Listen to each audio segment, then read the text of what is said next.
Happy Tuesday. On today's episode, we'll be going over how to properly wire in a Brembo RCS19 brake switch into your stock touring wiring harness. Now, I actually did a video on this in the past. At least I did a video on how to install. I'll drop that link in the description below. You can check that out if you'd like. This video today is basically going to go over how it's wired and why it's wired the way it's wired. I get a lot of questions about this, and I figured it's time I make a video and explain exactly what's happening. So for those of you that don't understand a wiring harness, stick in there. We'll make it make sense. But first, coffee.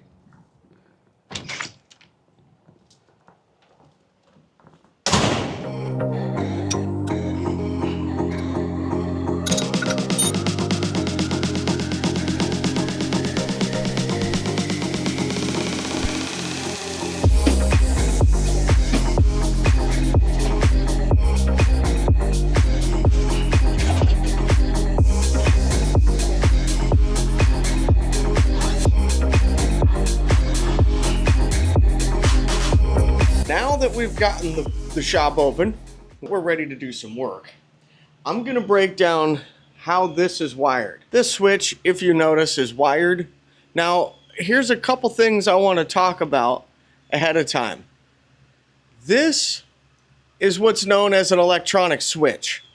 What does that mean to you guys? This is like the switch that's in your house that turns your lights on and off. It's an electronic switch. This switch down here, that silver thing right there, that's actually a pressure switch, and I will draw the difference on the board. This has a hot wire waiting on the back side of it all the time. That is actually where I tapped into. You can kind of see my connectors here where I tapped into the back of the hot wire. I ran that wire harness independently. Here are my two wires that come from the brake switch, and they go all the way up. They follow basically the clutch cable. They then go into the wire harness right here. They come up into the harness. They come up through the handlebar and out through the stock switch hole. And that's actually the hole where the stock switch used to be. And the wire comes out, and then it goes to the new electronic switch, which is right here. And then when you push or open it, it allows the taillights to work and so on and so forth. So let's draw this on the board. Let's do our best to draw this in a manner that makes sense for everyone. So this motorcycle has a much more complex wiring diagram than what I'm about to draw. I am going to draw something very simple because I said this probably twice in the video already. I want everyone to be able to understand this. So for that reason, I'm going to draw a wiring diagram that starts at the battery. Now, there are two schools of thought on how electricity flows. Some believe that electricity flows from positive to negative, and others believe that electricity flows from negative to positive. We are not getting into that debate right now. That is not what this video is about. This video is simply about how electricity gets from the battery to the rear brake light switch and through the Brembo RCS19 switch. I'm going to omit a few things. We're not drawing a BCM, and we're not drawing the relay. I will draw a simple fusible length. Let's start with the battery. We're going to draw a very simple battery. So we've got positive and negative. Okay, out of the negative, we're going to go and we're going to, this is known as ground. That is a shunt to ground or a frame ground. And so out of the positive, since our battery goes straight to ground on the ground side, positive, we're going to come out. First thing we're going to do is we're going to hit that fuse. That's our fuse. From the fuse, it's going to curve around. We're drawing this to the rear brake light switch. So we're not drawing in the front just yet, because remember, the front is eliminated. When we take the stock master cylinder off, we end up having to remove the switch, and I'll explain. There have been guys that have said that you need to wire in your Brembo switch into the ribbon switch from the switch box. No, do not do that. Bad news. Bad news bears. You don't need to do that. It's not how this works. We're keeping this very simple, and we're doing our best not to destroy anything from the stock harness. We're going to piggyback on the back of the stock harness.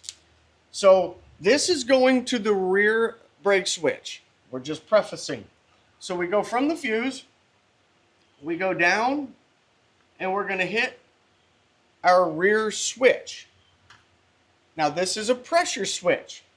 So how a pressure switch is drawn is a little bit different. So for simplicity's sake, I'm going to draw this as a light switch. I want to show you how that looks. So this is a normal switch. This is an electronic switch. This would be one where if at home you flip the switch, you would move this wire from here and it would move over to here. And as you can see, it completes the circuit and now electricity can flow through it. But when it's over here, it doesn't complete the circuit and electricity can't pass through. So that's a traditional switch. That is known as an electronic switch. What we are dealing with is what's known as a pressure switch. Pressure switch works a little bit different. When the pressure happens and this gets pushed down, these make contact and electricity can flow through. Does this make sense? I hope it does. This is our rear brake switch. And if we remember, this is a hydraulic switch. So our rear brake switch is also known as a hydraulic switch. Now, from our rear switch, we're going to go down. And again, this is very simple, guys. We're bypassing connectors. We're not worried about it going into a handlebar or not a handlebar, or a wiring harness or not a wiring harness. What we're doing here is we're going to the rear tail light. This is a very simple tail light. If for any reason your light bulb were to burn out, electricity can't pass through. Does that make sense? So we've got a tail light, and from our tail light, we're going to go to ground. So that completes our circuit. Okay, so now that we've completed our circuit, it gets real simple from here. Because you might say, well, where does the front brake switch come from? And what we do, if you remember what I showed you, is I tapped into the hot side of the rear brake switch. So you're going to have a dead side, which is down here, and you're going to have a hot side, which is up here. This side comes from battery. This side has no power until we activate that switch, or we close the switch. So since this is hot, this has 12 volts or more sitting on it at all times. So this is battery voltage here. So let's say the battery has 12.5. We have 12.5 in this wire. So we're going to tap in right here, and we're going to come off of this, and this is going to go to the front brake switch. Now the front brake switch is drawn like the switch I showed you earlier, and it's going to eventually get tied to the rear switch.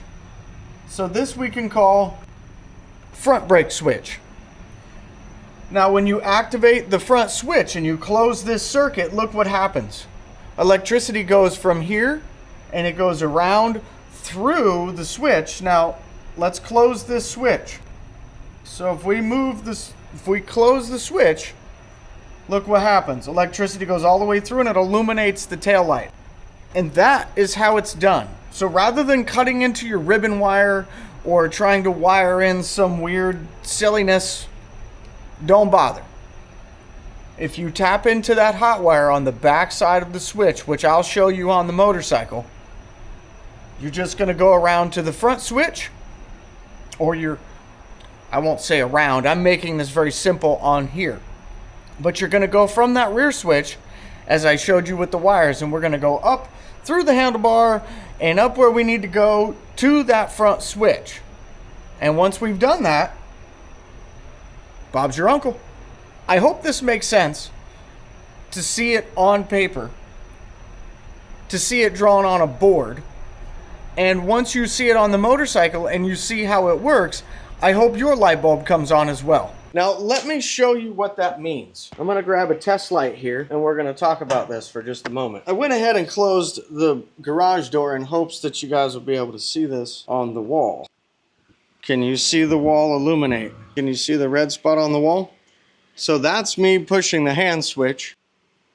Hand switch illumination. Rear switch illumination. Now the rear switch is illuminating from stock.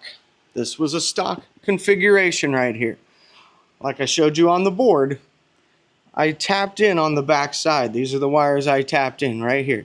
This is the hot wire, and the other one is the non-hot wire. So this is what I prefer that you guys use. This is what I suggest you use. Double spade terminal. What you'll do is you'll double this up on the back of the switch where those black connectors are. This will go on. You will connect that black wire to this, or you can cut. So there's a couple ways to do this. You cut the black connector off of there, you cut that black spade connector off, and you attach this one, and then you slide this on to your brake switch, and then you tap it on the back side with another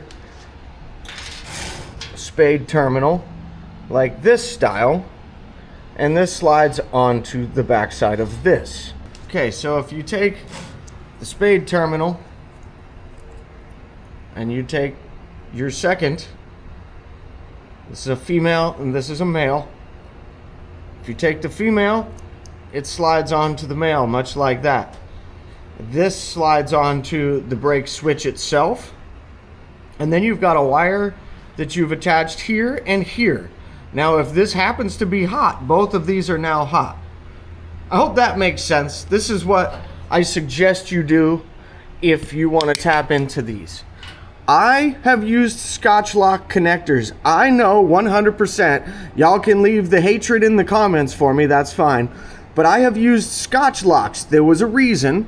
I did this whole event and I shot it on camera, oh goodness, 3 months ago, 3.5 months ago. And at that moment in time, I did not have a can full of double spades. I had actually ordered them, but they hadn't come in yet. Here is the container that I had ordered. So in lieu of using the double spades in the moment so that I could get the content shot and also get my master cylinder installed, because that's ultimately what I wanted more than making the content, I used Scotch locks. You can definitely use Scotch locks if you choose to. As you see, I've done it as well. If you're one to use Scotch locks, expect that if someone somewhere sees it someday, you might get a little hate over it, or someone might say, oh, that was not the way I would have done it. Who cares? That's not what we're talking about here. You can leave the hate for me in the comments. That's totally fine.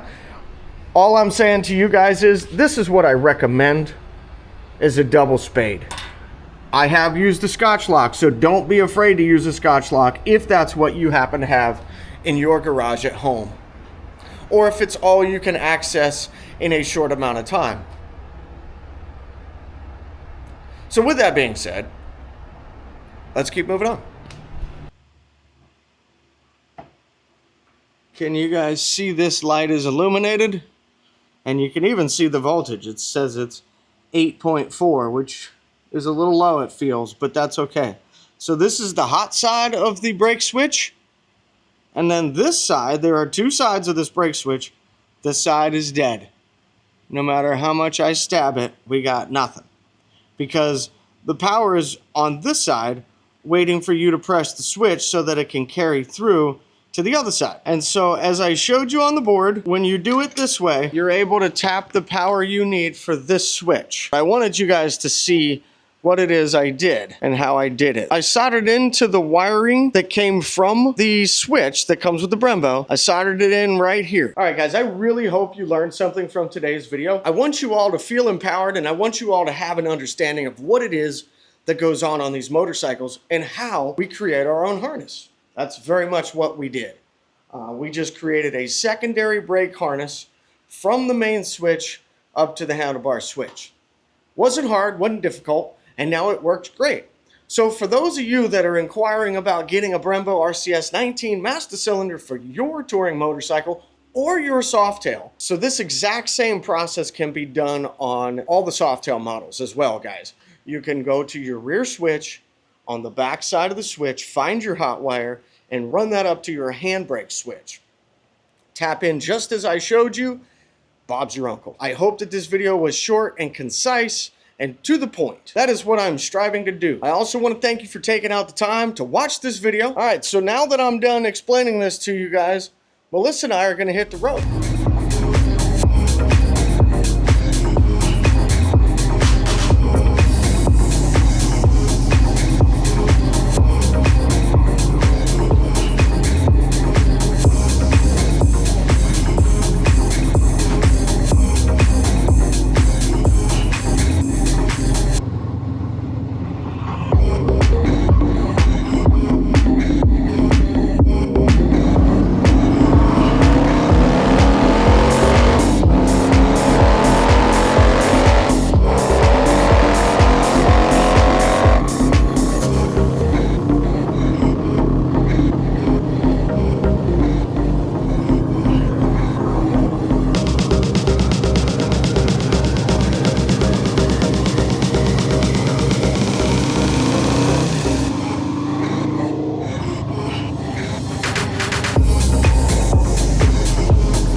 Hey, there you are.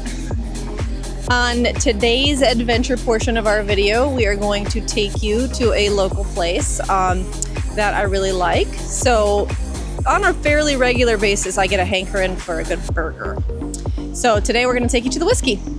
The Whiskey is a smallish kind of place in a strip mall in Orlando. And it's got great burgers, great toppings, great service, really delicious food, and also whiskey. A whole huge selection of whiskey. I personally am a bourbon lover, and I would like to hear from you guys. Are any of you out there bourbon lovers like I am? And if so, what's your favorite bourbon? Now, Chris doesn't drink, so I'm going to enjoy an adult beverage. So I'm a passenger princess today. Passenger princess. Yep, I'm okay with that, though. I'm okay with that, too. He'll like the burger, though. I'm pretty sure you're going to like it. Absolutely. They got one here, I forget what it's called, but it's got Wagyu on it. Ooh. And I think that's what I'm headed for. Yeah. Hope you guys enjoy.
So wherever you be, good morning, good afternoon, good evening, or good night. Stay upside and I'll see you on the flip.